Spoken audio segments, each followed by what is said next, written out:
आपको उस जगह में पहुंचना है कि आपको, अगर मेरे खुदा ने मुझे बोला है कि लाई करूं फ्रूटफुल, तो कौन मुझे रोक सकता है? You have to come to a place where you will say, if my God has commanded me to be fruitful and multiply, then who can stop me from being multiplied? Amen. अपने पड़ोसी को देखो, उनका हाथ मिलाओ और बोलो, you are called to be fruitful and multiply. Take the hand of your neighbor, tell them, आप बुलाए गए हो मल्टीप्लाई होने के लिए. बोलो उनको, आप बुलाए गए हो फलवंत होने के लिए. Tell them you are called to be fruitful. Amen. अगर आप मसीह हो तो ये आपकी बुलाहट है, आप यीशु के नाम में. If you are a believer, you are called to be fruitful. आज जो विश्वासी हैं, बहुत सारे विश्वासियों को, मेजॉरिटी जो है उनको बहुत कम अंडरस्टैंडिंग है कि ब्लेसिंग होती क्या है. But majority believers have a very little understanding of what blessing actually is. So you will hear Christians say things which sound very religious and nice, as in I don't want any blessing. So आप सुनेंगे मसीहों को ऐसी बातें कहते हुए जो सुनने में तो बड़ी धार्मिक और अच्छी सुनाई देती है कि जी मुझे तो ब्लेसिंग नहीं चाहिए. आप जानते वो क्यों ये बात कह रहे हैं? You know why they are saying that? क्योंकि वो मिसअंडरस्टैंड कर रहे हैं ब्लेसिंग को मटेरियल चीजों से. Because they misunderstand blessing to be something physical or material. क्योंकि कहीं ना कहीं रिलीजन ने हमें सिखाया है कि ब्लेसिंग जो है वो खराब है, हमें उसके पीछे नहीं जाना है. Because somewhere or the other religion has taught us that blessing is bad, we should not run after things. और इसीलिए लोग ऐसी बातें कहते हैं क्योंकि वो ब्लेसिंग को नहीं समझते कि ब्लेसिंग है क्या एक्चुअल में. And that's why people say things like that, because they do not really understand what blessing is. So वचन में देखते हैं हम कि आप समझो कि ब्लेसिंग क्या है. Let's see in the word so you can understand what blessing actually अगर is. आप कह रहे हो मुझे ब्लेसिंग नहीं चाहिए खुदा की, If you're saying I don't want the blessing of God, तो फिर कुछ भी नहीं मिल सकता. then you can get nothing. ये सैल्वेशन भी नहीं मिल सकता. Even salvation you cannot get it. Okay, so हम वचन से देखेंगे. So we will look at it from the word. So genesis 1:27-28. उत्पत्ति 1:27 और 28. Okay, in the beginning. मैं आज थोड़ा जल्दी कोशिश करूंगा मैं सर्विस को खत्म करने की. I'll try to close the service faster today. हाँ, मैं पिछले 10 साल से ये ग्रेस मांग रहा हूँ खुदा. I've been asking God for this grace since the last 10 years. So कई वर्सेस है, मैं केवल आपको बताऊंगा. हम देखते हैं शुरुआत में, अगर आप जेनेसिस 1:26-27 अगर आप पढ़ोगे तो आप देखोगे कैसे परमेश्वर ने मनुष्य को अपने स्वरूप में बनाया. There are many verses in the book of Genesis. In the beginning, you'll see how God created man in His own image and in His likeness. Now hear this. First thing I want to tell you is, blessing is not man's idea. Blessing is God's idea. पहली बात मैं चाहता हूँ आप सुन लो कि blessing मनुष्य का idea नहीं है, परमेश्वर का आइडिया है. It was not man who first said to God, God, I want you to bless me. मनुष्य ने नहीं कहा था कि परमेश्वर मैं चाहता हूँ आप मुझे bless करो. No. नहीं. जब परमेश्वर ने मनुष्य जाति को बना दिया, मनुष्य को बनाया पहला. When God made man at first. Okay. 27 में हम देखते हैं. So God created man in His own image. In the image of God He created him. Male and female He created them. तब परमेश्वर ने मनुष्य को अपने स्वरूप के अनुसार उत्पन्न किया. अपने ही स्वरूप के अनुसार परमेश्वर ने उनको उत्पन्न किया, नर और नारी करके उसने मनुष्य की सृष्टि की. ओके, क्लियर है अभी? हाँ, परमेश्वर ने मनुष्य को उत्पन्न किया. अब उत्पन्न करने के बाद पहली चीज परमेश्वर ने क्या करी? Now God has created man according to His image, His likeness. Now what is the first thing that God did after creating man? The first thing that God does when He creates man, the Bible says, then God blessed them. सबसे पहला काम जो परमेश्वर करता है जब उसने मनुष्य को बनाया वो है तब परमेश्वर ने मनुष्य को आशीष दी. Amen. बनाने के बाद पहली चीज खुदावन ने क्या करी? क्या किया? मनुष्य को ब्लेस किया, आशीष दी. After making the man, God did the first thing, that was blessing the man. And God said to them, और उनसे कहा परमेश्वर ने, okay, God blessed them. परमेश्वर ने आशीष दिया. कैसे दिया? How did He give it? कैसे देते हैं आशीष? How do you bless? बोलकर. By speaking. How are blessings released? How आशीष कैसे भेजी जाती है? Speaking. बोल करके. Okay, does the Bible say, and God created them, then God gave Adam a car and a 5-bedroom apartment, क्या ऐसा and God लिखा? blessed him? क्या लिखा है कि परमेश्वर ने आदम को बनाया, उसको एक गाड़ी और 5 कमरे का घर दिया और उसको ऐसे आशीष दिया।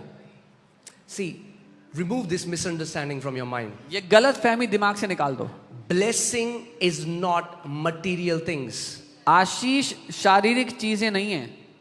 Okay? Blessing is spiritual and invisible in nature. आशीषें आत्मिक हैं और अदृश्य हैं अपने स्वभाव में। ठीक है?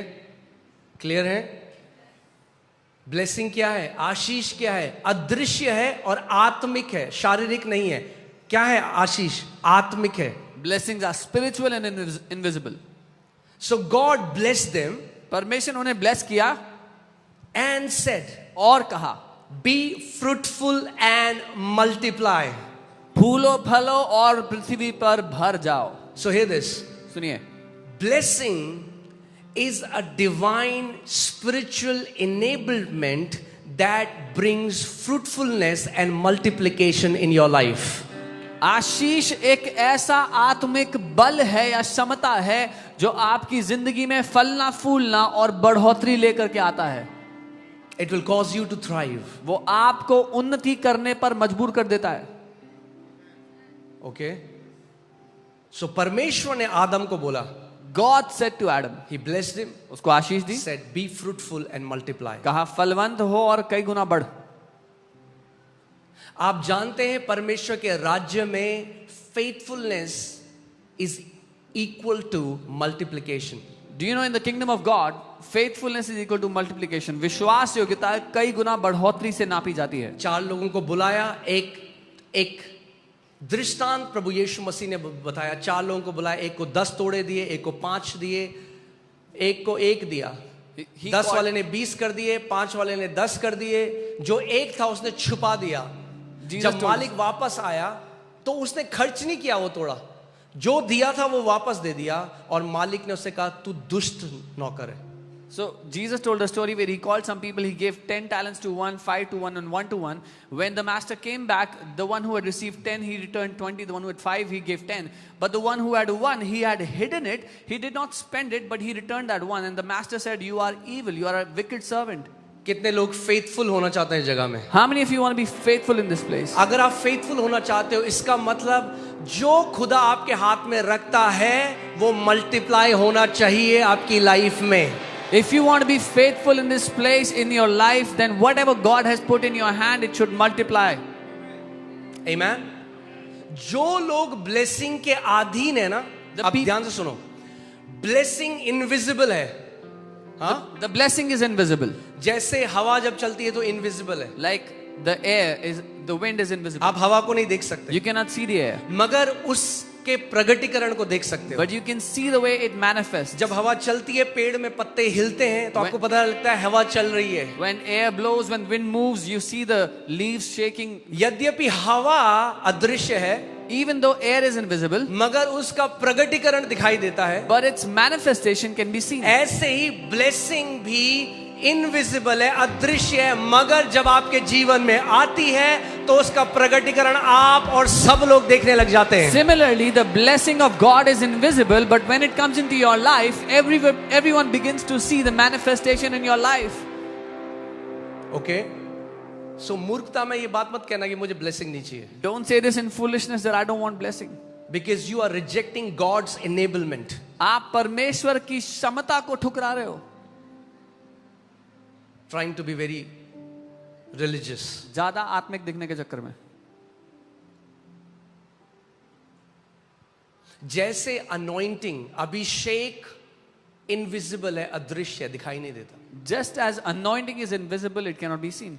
But it is the same, it's the spiritual power designed to break the yokes of the enemy. पर वो आत्मिक ताकत है जो बनाई गई दुश्मन के बंधनों को नाश करने के लिए। हाँ, आप यहाँ पे कितनी सारी गवाहियां देख रहे हो। You're seeing many testimonies here.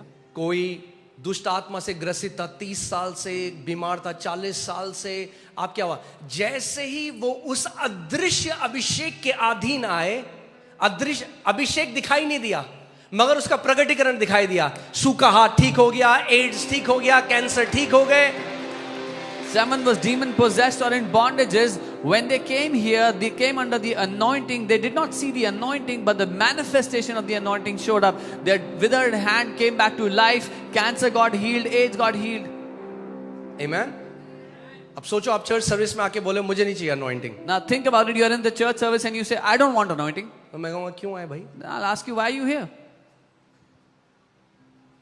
Because anointing is a invisible spiritual force designed to break the chains and shackles. क्योंकि अभिषेक वो अदृश्य ताकत है जो सृजी गई दुश्मन के फंदों को, उसके बंधनों को नाश करने के लिए. वैसे ही blessing is also an invisible spiritual force designed so that you will multiply, you will walk in dominion, and you will fulfill your God-given mandate on this earth. Blessing भी, आशीष भी वैसे एक अदृश्य ताकत है जो बनाई गई कि आप पृथ्वी पर फलवंत हो, फलो फूलो, प्रभुता में चलो, अपने जीवन में प्रभुता और राज्य करो. Amen. So you have to understand that it's a divine spiritual enablement. आपको समझना है ये अलौकिक ताकत है, अलौकिक क्षमता है परमेश्वर की. Be fruitful and multiply. फलवंत हो, कई गुना बढ़ो. Fill the earth, subdue it, have dominion. पृथ्वी को भर दो, अपने वश में कर लो, प्रभुता करो.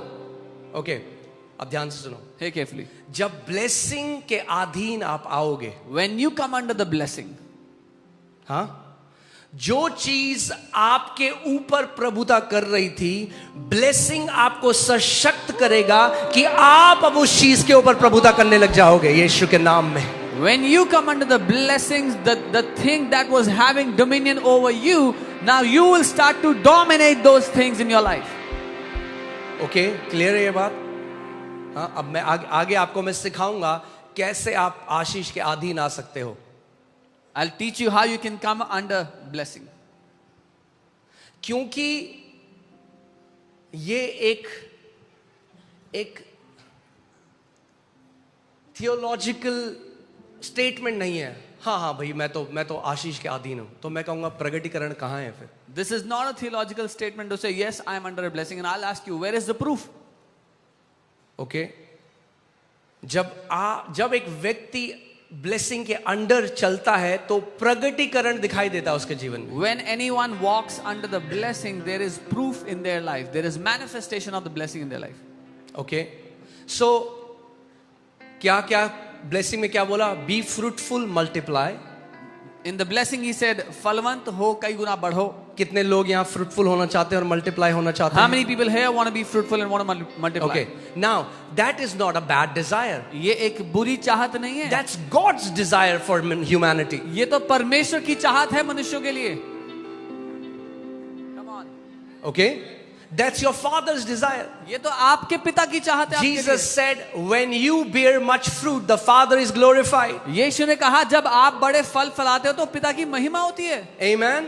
जब आपका जीवन फलों से भरा हुआ होगा तो जहां जाओगे लोग आपके परमेश्वर की महिमा करेंगे. When your life is loaded with fruits, wherever you will go, people will glorify your God. Amen. Hallelujah.